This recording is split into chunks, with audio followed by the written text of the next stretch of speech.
জন্মের আগেই আমি মৃত্যুকে করেছি আলিঙ্গন।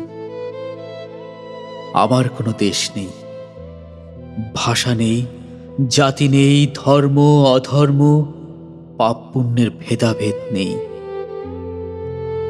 জীবনের বিভৎস রূপ দেখে জন্মের আগেই আমি ক্রন্দনকে গিলে ফেলেছি। আমার প্রথম নিঃশ্বাস পৃথিবীর বায়ুমণ্ডল একটু বিষাক্ত করেনি। শেষ নিঃশ্বাসেই এই পৃথিবীর কাছ থেকে পাওয়া আমার প্রথম উপহার। মা, তুমিই আমার খেলাঘর, আমার স্কুল, আমার কফিন। আমার চোখ ফোটেনি, তবু আমি দেখেছি জল্লাদের ধারালো নখে ছিঁড়ে যাচ্ছে আমার নাভি। আমার কান তৈরি হলো না, তবু আমি শুনলাম স্কুলের ছুটির ঘণ্টা। ওই অচেনা শব্দ গির্জা, মন্দির আর মসজিদের মিনারে প্রতিধ্বনি তুলে ধীরে ধীরে মিলিয়ে গেল। আমার প্রথম শয্যায় আমার শেষ শয্যা। মাতৃগর্ভই আমার অদেখা পৃথিবীর একমাত্র গৃহকোণ। সেখানেও গাঢ় অন্ধকার নেমে এলো রক্তের নদীতে।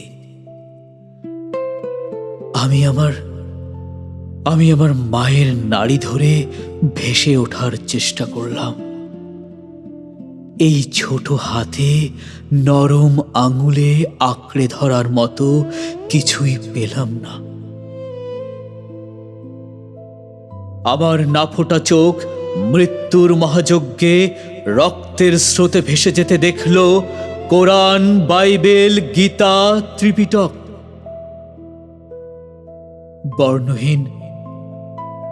বর্ণহীন আমার প্রায় অন্ধকার পৃথিবীতে কোনো পূর্ণ অক্ষরেরই পাঠ নেওয়া হলো না। তবু জন্মের আগেই আমি মৃত্যুকে করেছি আলিঙ্গন। মাতৃগর্ভই আমার প্রথম কবর, কফিন ও চিতা। দাও দাও জ্বলে ওঠে মানুষের পৃথিবী। আমার কয়েক ফোঁটা রক্তে তার তৃষ্ণা সামান্য মেটে না। আমার কয়েক ফোঁটা রক্তে তার তৃষ্ণা সামান্য মেটে না।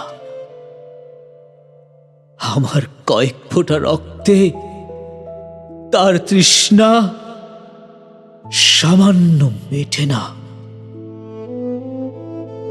আমার কয়েক ফোঁটা রক্তে তার তৃষ্ণা সামান্য মেটে না।